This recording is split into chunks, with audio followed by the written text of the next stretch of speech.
Bien, estamos en Segunda de Corintios, capítulo 5. Segunda Corintios, capítulo 5, versículos a partir del versículo 11. Ya llevamos 4 semanas, esta sería la quinta, que poco a poco vamos conociendo un poco más de esta epístola, la segunda. Hace bastante tiempo, estuvimos ya estudiando la primera y ahora estamos dedicando unas semanas a ir a 2 Corintios capítulo 5. Vamos a ir leyendo por partes porque intentaremos acabar todo el capítulo 6 también, ¿vale?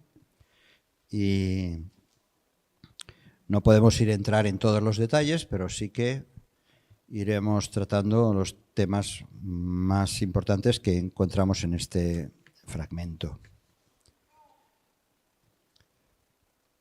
Antes de nada, mirar, el otro día, aquellos que estamos siguiendo el estudio, estábamos viendo la importancia que para Pablo, el apóstol Pablo, tiene que ver la importancia que tienen que ver las obras. El Señor Jesús dice en la palabra del Señor que nuestras obras serán juzgadas en el tribunal de Cristo, no para castigarnos a aquellos creyentes, sino al contrario, el tribunal de Cristo es para recompensar a los creyentes en cuanto a nuestras obras que hayamos realizado.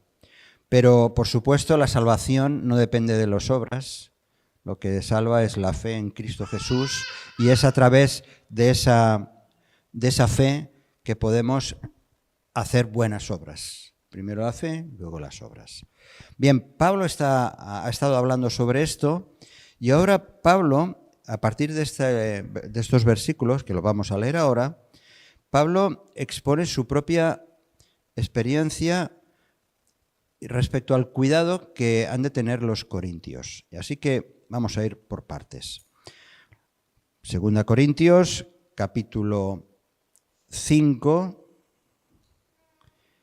y vamos a leer a partir del versículo 11. ¿Vale? Y aquí, en esta parte, me gusta que leamos y ayudéis en la lectura. ¿Lo tienes, Kima? ¿Sí? Por favor, vamos a leer ahora del 11 hasta el 15 solo, ¿vale? 2 Corintios, capítulo 5, versículos del 11 al 15, 2 versículos.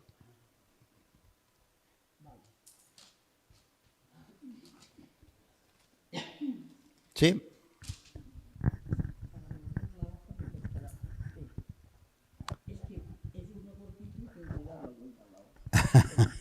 Muy bien, muy bien. Sobre todo es importante ponerse el micro bien cerquita. Conociendo, pues, el temor del Señor, persuadimos a los hombres, pero a Dios le es manifiesto lo que somos y espero que también lo sea a vuestras conciencias. No nos recomendamos, pues, otra vez a nosotros, sino que os damos ocasión de gloriarnos por nosotros para que tengáis con qué responder a los que se glorían en las apariencias y no en el corazón. Muy bien. Porque si estamos locos es para Dios, y si somos cuerdos es para vosotros, porque el amor de Cristo nos apremia, habiendo llegado a esta conclusión, que si uno murió por todos, luego todos murieron. El 15 también, léelo y así. Y por todos murió, para que los que viven ya no vivan para sí, sino para aquel que murió y resucitó por ellos. Muy bien. Pablo, en cuanto a sus propias obras y las de sus colaboradores, aquellos que estaban con él ministrando, Pablo deja claro que él no se recomienda a sí mismo. durante varias semanas hemos visto cómo Pablo tiene que defenderse frente a lo que algunos de los corintios estaban provocando problemas. De pronto, él expresa que es una locura, no una locura, lo hemos leído, versículo 13, dice, si estamos locos es para Dios. De pronto él dice, si estamos locos, esa locura es para Dios. Es una locura diferente, ¿os acordáis de aquel otro pasaje que nos dice que la cruz es locura para los que se pierden? ¿Os suena? En 1 Corintios capítulo 1, versículo 18. Pero no está refiriéndose a esa locura que dijo en 1 Corintios. Ahora les está diciendo, si estamos locos, es para Dios. Y si somos cuerdos, si estamos sobrios y serenos, es para vosotros.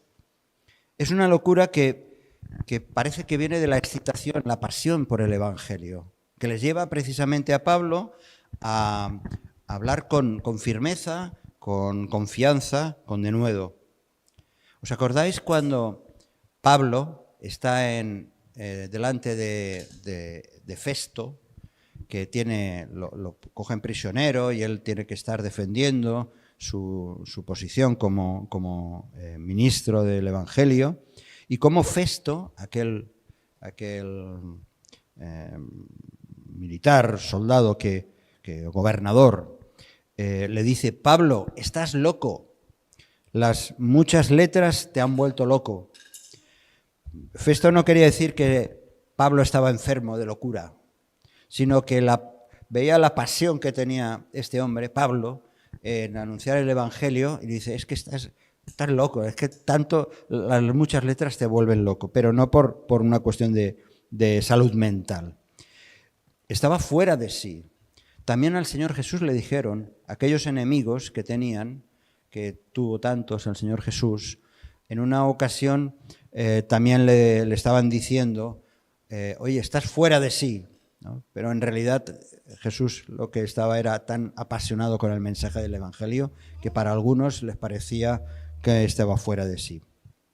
Ahora, ¿qué era lo que le llevaba a Pablo a expresarse con esta pasión, a tener esta conducta?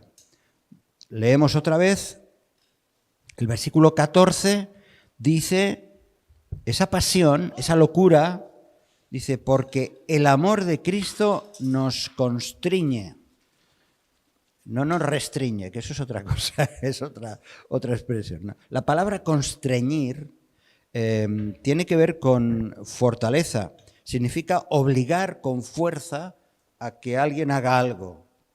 Constreñir es eso, es obligar a alguien a que haga algo con fuerza. Dice que el amor de Cristo le obligaba, le forzaba a predicar. Esa misma pasión es la que le empujaba a predicar, pensando en el gran amor. Y así lo manifiesta también a los Gálatas.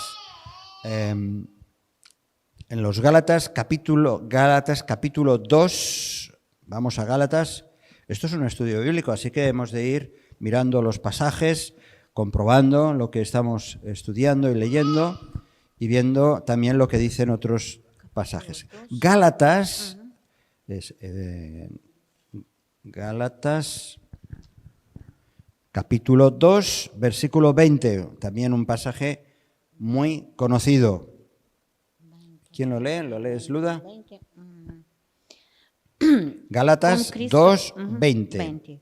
Con Cristo estoy juntamente crucificado, y yo no vivo yo, mas vive Cristo en mí.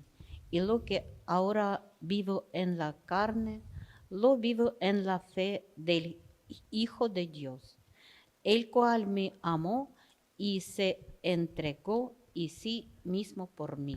Ese reconocimiento de que Cristo se entregó por mí, eso es lo que me llega a decir, le decía Pablo, ya no vivo yo, mas vive Cristo en mí.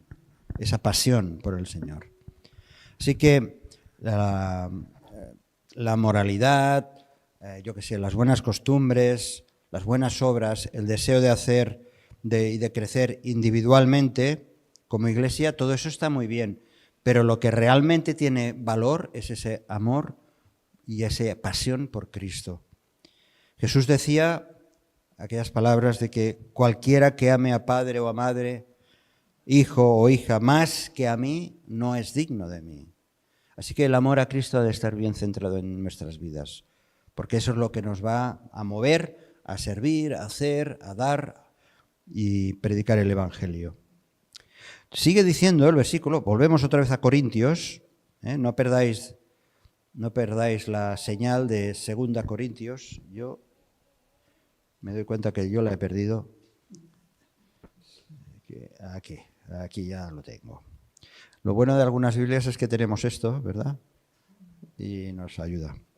No nos vamos a leer otros pasajes, pero este es el pasaje central. 2 Corintios, capítulo 5. Dice, y hemos leído, que nos constriñe pensando esto, que si uno murió por todos, luego todos murieron. A ver, uno murió. ¿Quién fue el que murió? Cristo. Y luego dice, luego todos murieron. ¿Una metralleta han muerto todos? No, ¿verdad que no? ¿Quiénes murieron? Luego todos murieron. Y eso nos habla de algo muy importante. Cristo murió por todo el mundo, pero no todo el mundo ha aceptado a Cristo ni aceptará a Cristo. Esa es la realidad. Muchos sí, millones a lo largo de estos 2000 años, y nosotros, por supuesto, también, por eso estamos aquí. Y cuando dice que está diciendo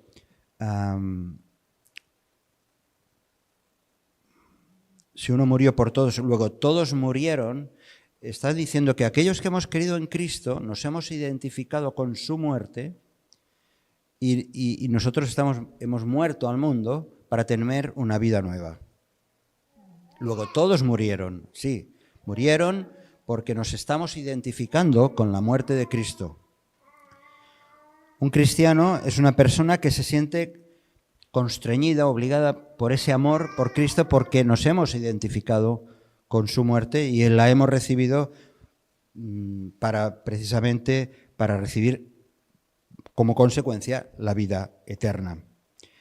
Y por eso dice este pasaje tan tremendo, versículo 15, dice, por todos murió, para que los que viven, que son esos que todos murieron, para los que viven, ya no vivan para sí, sino para aquel que murió y resucitó por ellos.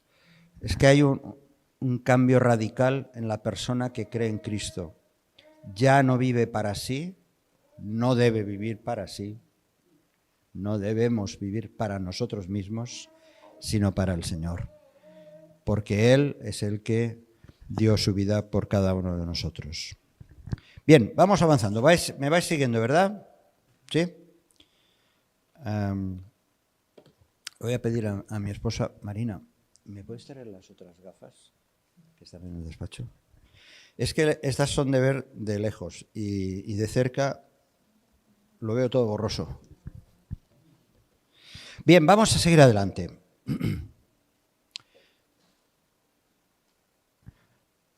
Vamos a leer los siguientes versículos en 2 Corintios, capítulo 5, versículos del 16 al 21. Así que voy a seguir pidiendo vuestra colaboración. 2 versículos cada uno, y aquí sí que entramos en uno muy conocido. Gracias. ¿Puedes leer tú? Sí. 2 versículos cada uno. De manera que nosotros de aquí en adelante nadie conocemos según la carne, y aún sí a Cristo conocimos según la carne, ya no lo conocemos así. De modo que si alguno está en Cristo, nueva criatura es. Las cosas viejas pasaron, he aquí todas son hechas nuevas. Muy bien. 2 más o pasáis ahí. Muy bien, gracias. Y todo esto proviene de Dios, quien nos reconcilió consigo mismo por Cristo y nos dio el ministerio de la reconciliación, que Dios estaba en Cristo reconciliando consigo al mundo, no tomándoles en cuenta a los hombres sus pecados, y nos encargó a nosotros la palabra de la reconciliación. Muy bien, 2 versículos más, el 20 y el 21. Así que somos embajadores de Cristo. Dios hace su llamado por medio de nosotros. Hablamos al nombre de Cristo cuando les rogamos, vuelvan a Dios. Pues Dios hizo que Cristo, quien nunca pecó, fuera la ofrenda por nuestro pecado, para que nosotros pudiéramos estar en una relación correcta con Dios por medio de Cristo. Muy bien. Otra versión. Es que es muy divertido esto de la Biblia porque hay diferentes versiones y así nos ayudan entre unos y otros a entenderla mejor. Hay, para que lo sepamos, ¿no? Los manuscritos son los mismos, los originales son los mismos, pero hay diferentes versiones a la hora de actualizar el lenguaje y algunos, pues como esto que parece que es paráfrasis o algo parecido. Bien. Reconciliados y reconciliadores. Pablo, para afirmar su argumento, parte de un hecho. Dice que la auténtica y definitiva transformación que sufre aquel que cree en él por medio de la regeneración. Lo que de verdad cambia radicalmente es cuando una persona es transformada por el Señor. Y eso ocurre por medio de la regeneración del Espíritu Santo en la persona que se entrega a Cristo. Y estamos delante de uno de los textos bíblicos que más se usan en las predicaciones. Quizá hasta lo sabemos casi todos los que estamos aquí. De modo que si alguno está en Cristo, lo decimos todos en voz alta, aunque sea con otra versión. De modo que si alguno está en Cristo, nueva criatura es.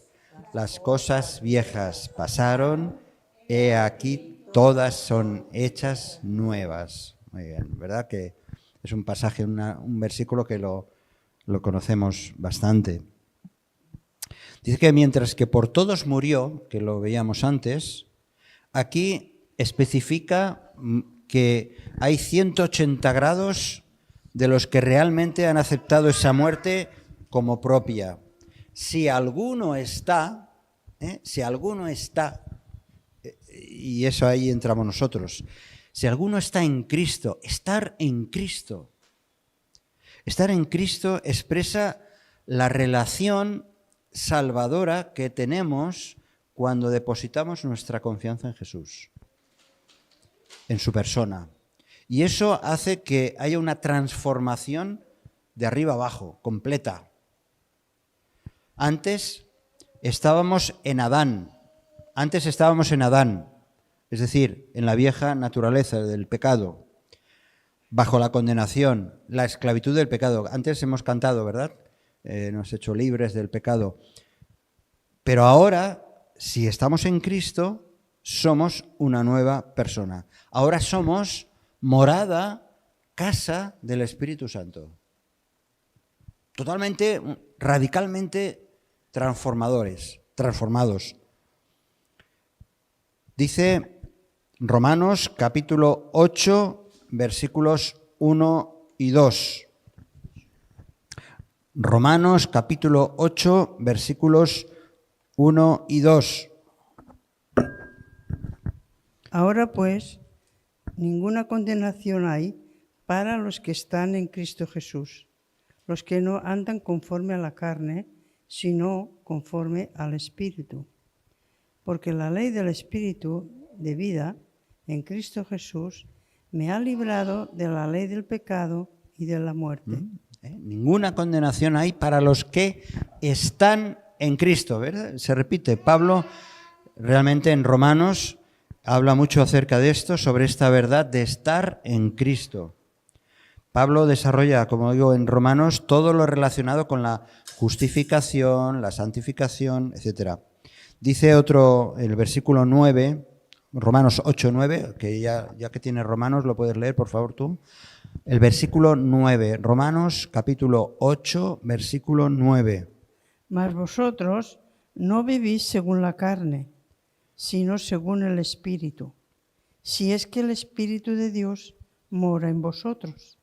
Y si alguno no tiene el Espíritu de Cristo, no es de él. Más claro, más claro, el Señor guió por medio del Espíritu Santo a Pablo a escribir de una manera diáfana esa realidad.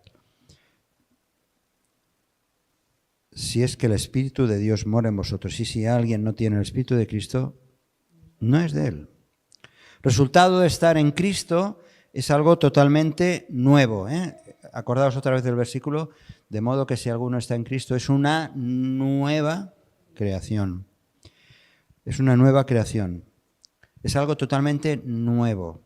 La palabra en griego de nuevo es kainos y se utiliza mucho en las Escrituras. Significa puro, significa sin contaminación. Es un adjetivo de excelencia, la palabra nuevo. Y se usa mucho en las Escrituras. Nueva canción, nuevos cielos, ¿verdad? Nueva tierra, nueva criatura. Así que fijaos lo que dice en Apocalipsis capítulo 21, versículo 5. Apocalipsis capítulo 21, versículo 5. Ya en la culminación de los tiempos. En la última culminación de los tiempos, ¿lo lees tú? Muy bien. Apocalipsis 21, versículo 5.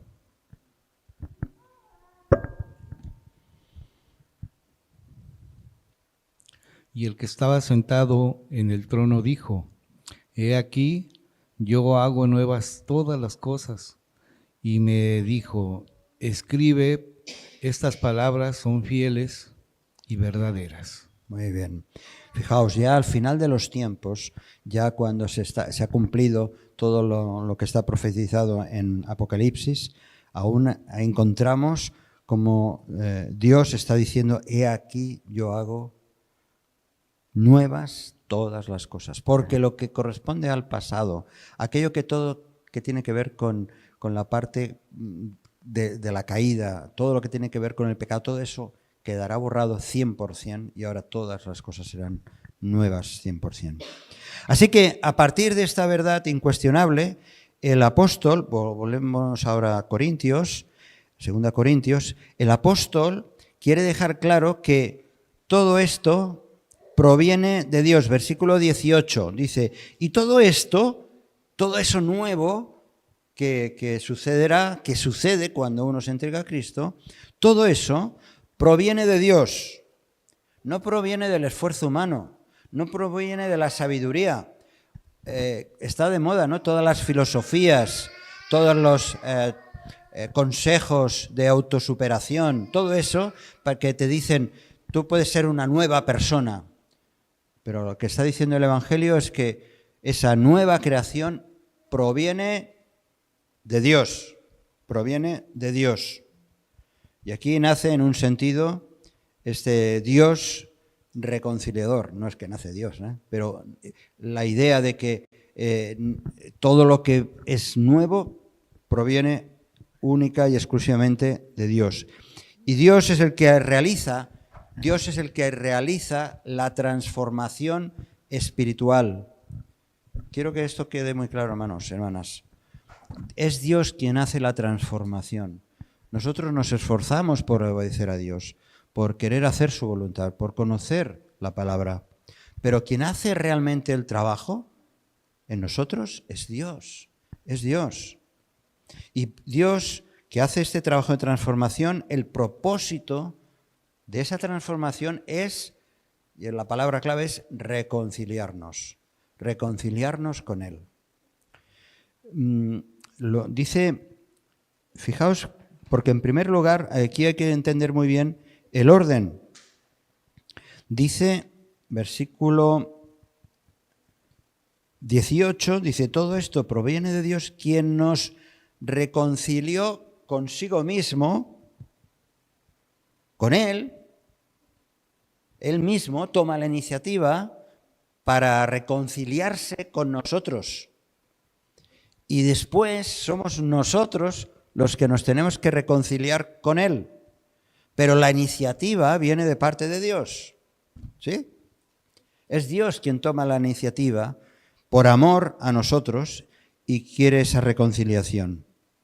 Así que la reconciliación tenía que ser de la única manera posible, por medio de Jesucristo. No habría otra manera de saldar el problema del hombre. La única manera de redimir, de rescatar, no era reformar, no a poner en bonito al ser humano, sino hacer una auténtica transformación por medio de la sangre de Jesús. Romanos otra vez, vamos a Romanos otra vez. Capítulo 5, Romanos capítulo 5, versículos 9 y 10. Romanos capítulo 5, ¿lo tenéis? Espera un momentito que lo tengan todos. Romanos capítulo 5, versículos 9 y 10. Así que mucho más, habiendo sido ya justificados en su sangre, seremos salvos de la ira por medio de él. Porque si siendo enemigos fuimos reconciliados con Dios por la muerte de su Hijo, mucho más, habiendo sido reconciliados, seremos salvos por su vida. Así, ese es el orden, ¿eh? Primero Dios se reconcilia con nosotros, Él toma la iniciativa. El segundo paso es que nosotros nos reconciliamos con Él. Si Él no se hubiera reconciliado con nosotros por medio de la muerte, del sacrificio de Cristo, no hubiera sido posible esa reconciliación. O sea, primero Él se reconcilia con nosotros entregando a su Hijo, luego nosotros nos entregamos y nos reconciliamos a Él y empezamos una nueva vida, una nueva creación. Y es a partir de entonces que nosotros, aquellos que hemos sido reconciliados, proclamamos la reconciliación a los hombres, a los que nos rodean, a este mundo, a esta sociedad. ¿Sí? ¿Habéis seguido esto? Es fácil, ¿verdad? Así de fácil.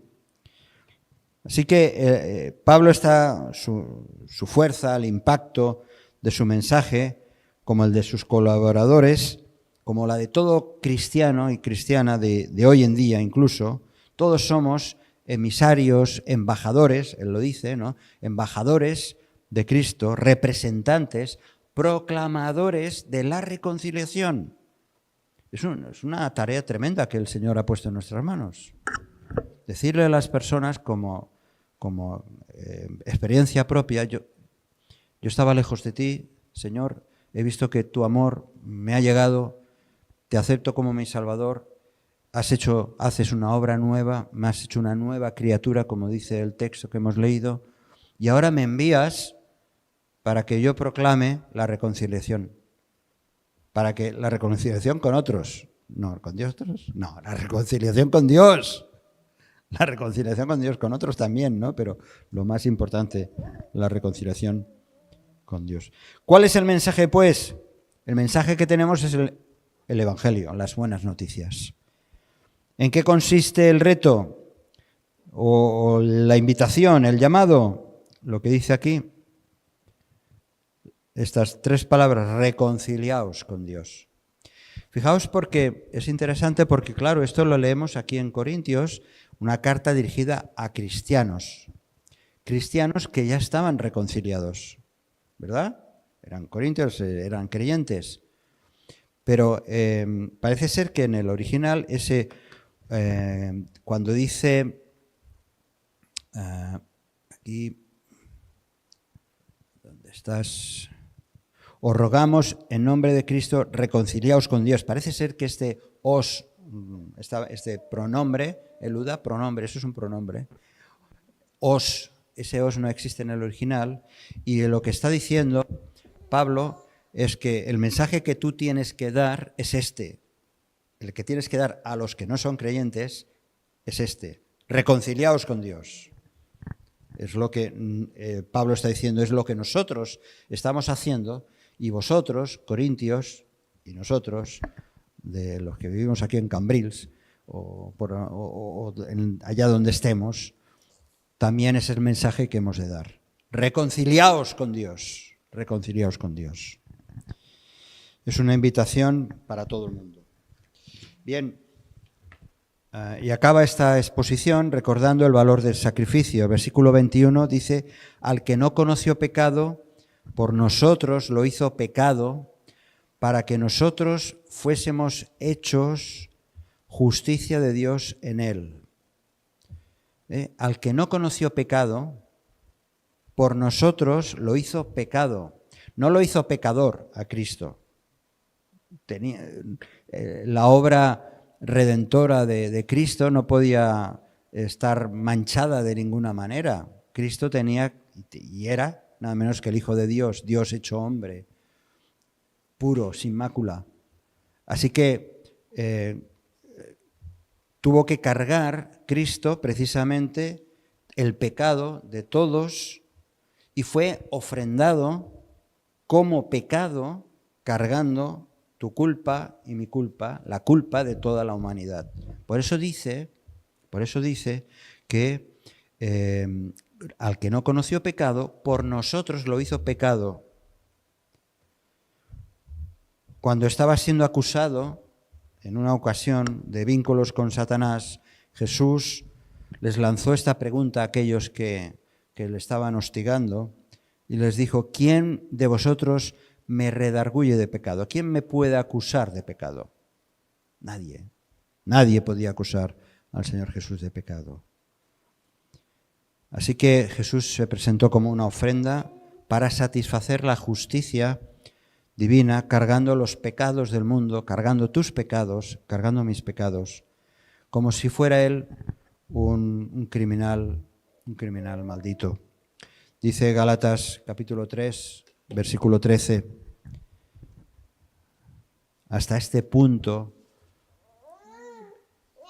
Cristo se entregó. Gálatas capítulo 3, versículo 13.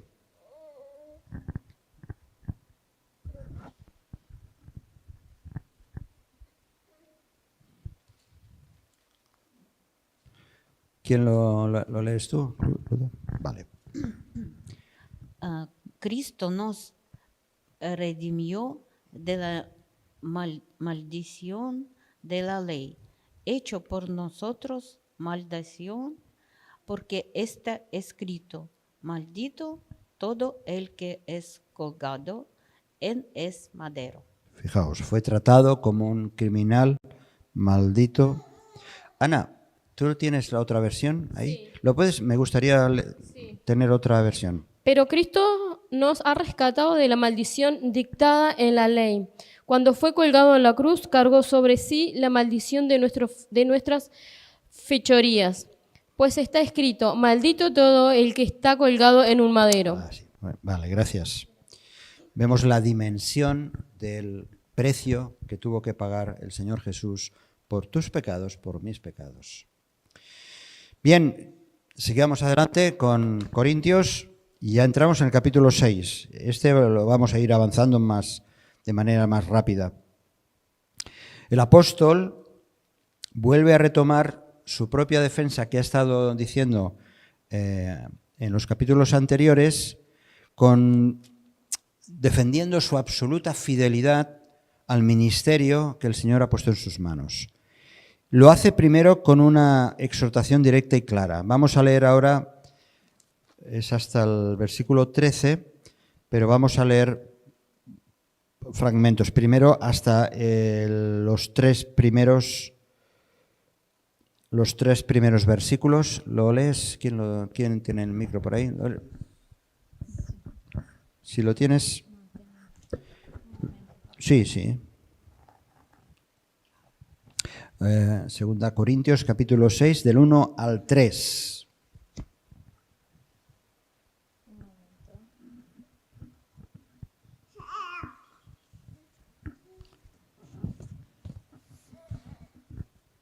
Dice, así pues nosotros como colaboradores suyos os exhortamos también a que no recibáis en vano la gracia de Dios, porque dice, en tiempo favorable te he escuchado y en día de salvación te he socorrido. He aquí ahora el tiempo favorable, he aquí ahora el día de la salvación. No damos a nadie ninguna ocasión de tropiezo, para que nuestro ministerio no sea desacreditado. Muy bien, muy bien. Fijaos, lo primero que hace ahora Pablo, hace una exhortación directa y clara. Dice, no recibáis en vano la gracia de Dios. Y está diciendo, hacedlo ahora, recibid ahora la gracia, no dejarlo para más adelante, para en otro momento. Dale la importancia que tiene la gracia de Dios en tu vida. Valóralo. Y entonces acude Pablo a este pasaje de Isaías. Dice, en tiempo aceptable te oí, leyendo directamente en Isaías, ya lo leo yo, en tiempo aceptable te oí y en el día de salvación te ayudé y te guardaré y te daré por pacto al pueblo para que restaures la tierra, para que heredes asoladas heredades. Aquí Pablo enfatiza la urgencia de aprovechar la oportunidad de Dios que ha dado a ti y a mí. La oportunidad que Dios da a los creyentes para vivir conforme a su gracia, conforme a su misericordia que ya ha manifestado. No es un mensaje para los incrédulos, de ahora es el momento. Es cierto que lo podemos usar, ¿no? Y lo usamos muchas veces, ¿no? Pero es un mensaje para nosotros los creyentes. Aprovéchate ahora de tanta gracia manifestada. Jesús habló muchas veces de la urgencia de aceptar las buenas nuevas. Ahora es el momento, no lo dejes para mañana. Por eso el creyente debemos reaccionar ante un regalo tan precioso como es la gracia de Dios en nuestras vidas. No podemos quedarnos pasivos. Y por eso en los siguientes versículos, vamos a leer ahora los versículos del 4 hasta el 7, como contraste a esta experiencia de vivir la gracia, explica Pablo una serie de cuestiones que las podemos entender muy fácilmente. ¿Quién tiene los textos siguientes? Léelo, por favor. Lee los versículos del 4 al 7. La segunda parte, bueno, lee todo el versículo 4 hasta el 7. Antes bien, nos recomendamos en todo momento como ministros de Dios, en mucha paciencia, en tribulaciones, en necesidades, en angustias, en azotes, en cárceles, en tumultos, en trabajos, en desvelos, en ayunos, en pureza, en ciencia, en longanimidad, en bondad, en el Espíritu Santo, en amor sincero, en palabra de verdad, en poder de Dios, con armas de justicia a diestra y a siniestra. Muy bien. Fijaos que aquí hay, por un lado, hay una lista de 9 aflicciones. Aquí en pantalla lo podéis ver. Y también vamos a ver, que también lo ha leído Joan, 9 gracias o 9 expresiones de la misericordia de Dios. Las 9 aflicciones están presentadas en 3 grupos. ¿Veis? Tribulaciones, necesidades, angustias, que eso abarca todo el aspecto tanto físico de las atribulaciones tan tremendas, físicas, como emocionales, como espirituales. Dice, nosotros hemos pasado por todo eso, por tribulaciones, por necesidades, por angustias. Alguno de nosotros diríamos, y yo también, ¿verdad? Alguna de estas cosas. Azotes, cárceles, tumultos, trabajos, desvelos, ayunos. Son 9 aspectos de lo que le ha implicado a Pablo y a los servidores del Evangelio como consecuencia de predicar ese evangelio. Pero por otro lado, aparecen las gracias, las bendiciones, que son 9 también, que lo hemos leído: pureza, la pureza que nos habla de integridad de vida. En contraste a lo otro, tenemos ciencia o conocimiento, longanimidad, esa palabra que no usamos normalmente, yo no la uso nunca, ¿no? Longanimidad, que es una palabra que significa paciencia en soportar situaciones adversas. Bondad, benevolencia. El Espíritu Santo, que lo hemos leído, en función de su asistencia, cómo nos asiste el Espíritu Santo en nuestra vida, cómo nos consuela, cómo nos guía, cómo nos trae muchas veces luz sobre situaciones. Amor sincero, palabra de verdad, poder de Dios y armas de justicia. Podemos ver bien estos dos aspectos, ¿no? Esta columna, por un lado, de problemas, dificultades, y por otro lado, todo lo que el Señor nos da para superar todas esas cosas. Y eso es lo que Pablo está valorando. Mediante estas gracias el apóstol puede salir victorioso en medio de todas las adversidades. Así que si te sientes fatal, si sientes que muchas veces no sabes ni por dónde andar, pon tu mirada también en todas estas gracias que el Señor tiene, todos los recursos que el Señor pone a nuestro alcance.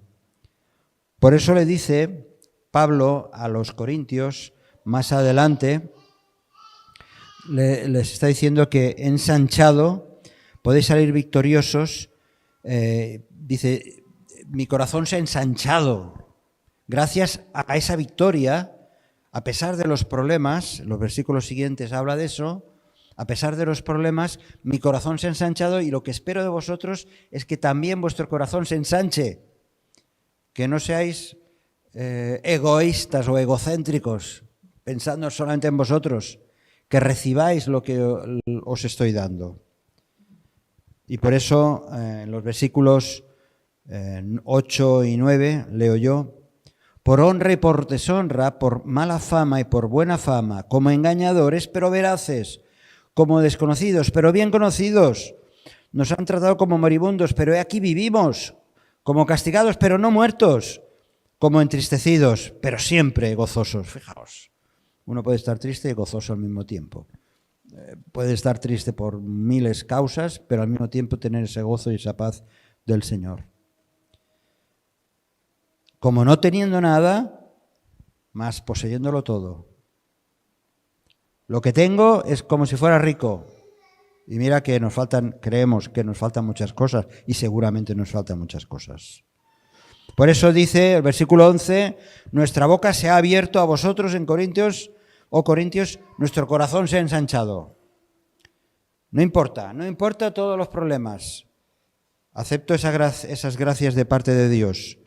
Dice, no estáis estrechos en nosotros, pero si sois estrechos en vuestro propio corazón. Y por eso dice, como a hijos os hablo. Bien, vamos a ir al final de este capítulo, a partir de los versículos 14 al 18. Interesante y también muy conocidos, ¿verdad? Templos, voy a pasar, templos del Dios vivo, del Dios viviente. Pasaje bien conocido, 2 Corintios capítulo 6, versículos del 14 al 18. Vamos a leerlo. ¿Quién lo lee ahora? ¿Por aquí? ¿Sí? Lees, por favor. No se asocien íntimamente con los que son incrédulos. ¿Cómo puede la justicia asociarse con la maldad? ¿Cómo puede la luz vivir con las tinieblas? ¿Qué armonía puede haber entre Cristo y el diablo? ¿Cómo puede un creyente asociarse con un incrédulo? ¿Y qué clase de unión puede haber entre el pueblo de Dios y los ídolos? Pues nosotros somos el templo de Dios viviente, como dijo Dios. Viviré en ellos y caminaré entre ellos. Yo seré su Dios y ellos serán mi pueblo. Por lo tanto, salgan de entre los incrédulos y apártense de ellos, dice el Señor. No toquen sus cosas inmundas, y yo los recibiré a ustedes. Y yo seré su padre, y ustedes serán mis hijos e hijas, dice el Señor Todopoderoso. Muy bien, gracias. Hasta aquí. El apóstol cierra toda esta parte con una clara y contundente exhortación a no uncirse, a no atarse en yugo desigual con los incrédulos. Y llama mucho la atención porque al hablar de esto, utiliza el texto de Deuteronomio, capítulo 22, 10, que dice: no ararás con buey y con asno. Dos animales distintos, ¿verdad?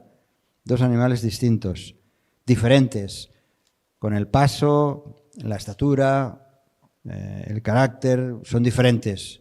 Pero qué excelente ilustración que presenta aquí Pablo de la poca similitud que hay entre un creyente y un incrédulo.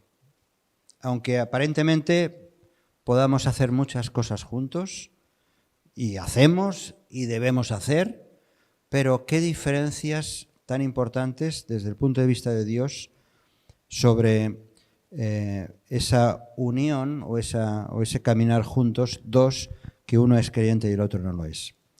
Mirad, el vocablo, la palabra cónyuge, os suena, ¿no? La palabra cónyuge, en realidad es cónyuge, yugo, ¿vale? Estar bajo el mismo yugo, cónyuge.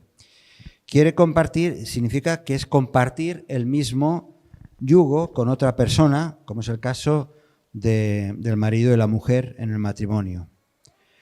Compartir ese yugo implica, en teoría, implica ir en la misma dirección, implica compartir la carga, implica ir a la misma velocidad, implica apoyándose el uno al otro. Eso es un poco la idea del yugo. Y de ahí viene la exhortación a no casarse, como mínimo, con otra persona que, entre otros motivos, no tiene la misma condición espiritual. Mirad, el propio Señor Jesús, invitó a tener un yugo con Él. ¿Verdad?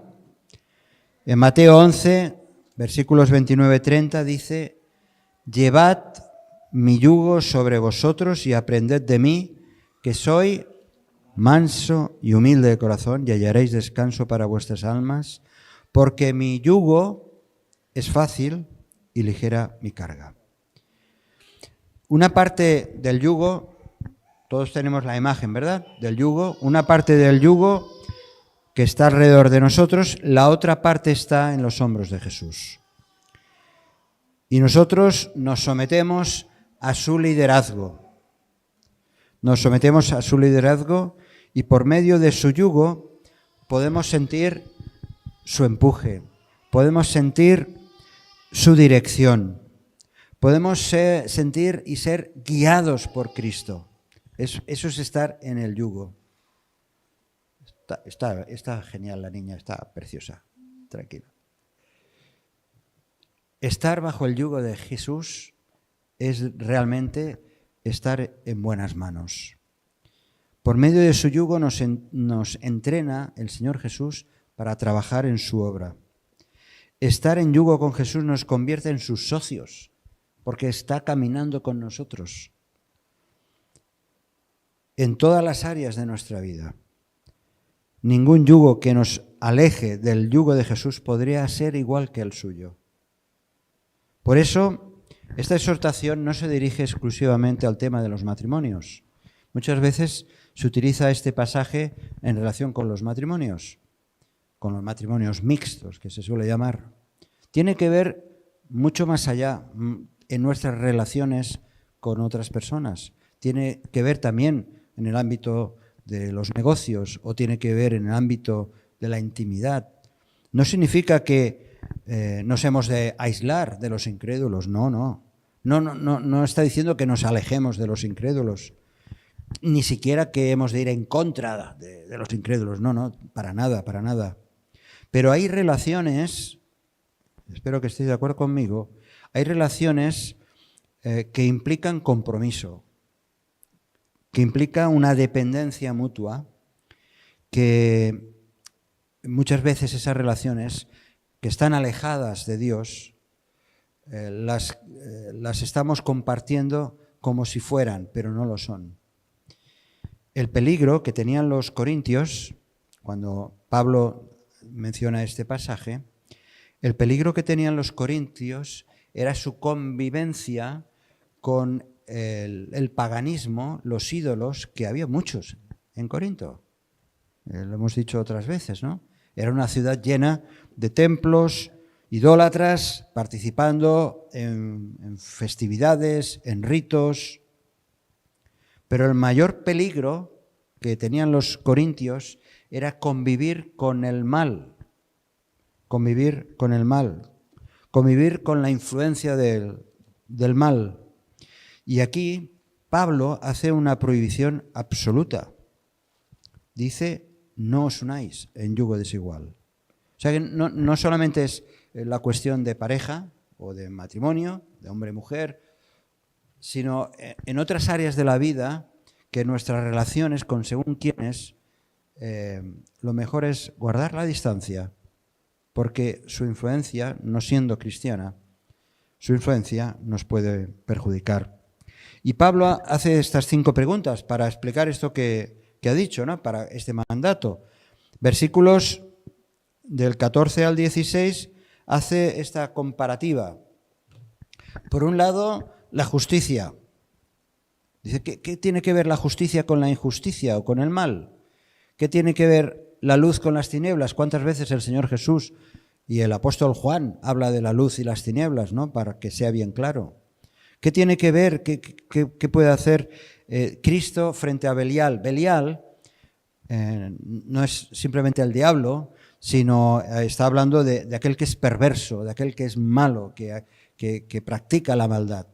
Cristo no tiene nada que ver con aquellos que practiquen el mal. ¿Qué tiene que ver cómo puede convivir el creyente con el incrédulo? ¿Cómo puede compartir las cosas más íntimas y espirituales? Siempre hay un agujero, siempre hay un abismo, ¿no? Y por eso dice al final, no tiene nada que ver el templo de Dios frente a los ídolos. Y aquí acabamos. Podríamos aumentar esta lista, ¿verdad? Podríamos aumentar esta lista hasta el infinito, pero para acabar este razonamiento el apóstol recuerda que ellos, los corintios, son, y aquí viene el plato fuerte, los corintios, los cristianos, nosotros somos templo, casa, morada del Dios viviente. Por eso está diciendo, no os unáis, por lo que somos nada menos que depositarios del Espíritu de Dios. Somos un lugar sagrado, porque si no fuera así, el Espíritu Santo no estaría en el creyente. Y eso mismo ya se lo había dicho Pablo en la primera carta. Dice, ¿no sabéis que sois templo de Dios y que el Espíritu de Dios mora en vosotros? Por lo tanto, dar entrada íntima a tu vida, a alguien o a alguna idea cuyo Dios es el diablo, realmente eso es un sacrilegio, porque nuestra morada espiritual es santa, es sagrada delante de Dios. Y si yo hago partícipe de mi vida, dejando la opción de participar con el enemigo, porque no hay, es blanco o negro, o es Dios o es el príncipe de este mundo, ¿verdad? Entonces, no estaremos considerando que nuestra vida realmente es una casa consagrada a Dios. Y por eso Pablo hace esta referencia del texto de Isaías, capítulo 52, que lo hemos leído. Es una exhortación, es dura, yo lo sé, es fuerte, pero es una exhortación de la palabra de Dios. Dice a separarse del impío, especialmente de los paganos. Claro, los cristianos tenemos que relacionarnos con todo el mundo. además es que debemos relacionarnos con todo el mundo. ¿Cómo vamos a hablarles del Señor si no, no? Por eso, qué importante es saber cuál es mi posición como hijo de Dios, como hija de Dios, y lo que Dios está haciendo en mi vida, y tengo que seguir trabajando porque soy templo del Espíritu Santo. Si este mensaje te ha bendecido o te ha ayudado en algo, puedes suscribirte a nuestro canal de YouTube. También conocerás nuestra comunidad, la Asamblea Bíblica del Camp de Tarragona, en Cambrils, España, a la que estás cordialmente invitada o invitado. También puedes seguirnos por las redes sociales. Los enlaces los encontrarás aquí abajo y podrás visitar nuestra página, así como conocer nuestros programas radiales y podcasts de Yum Radio. ¿Qué? ¿Te suscribes ya a nuestro canal?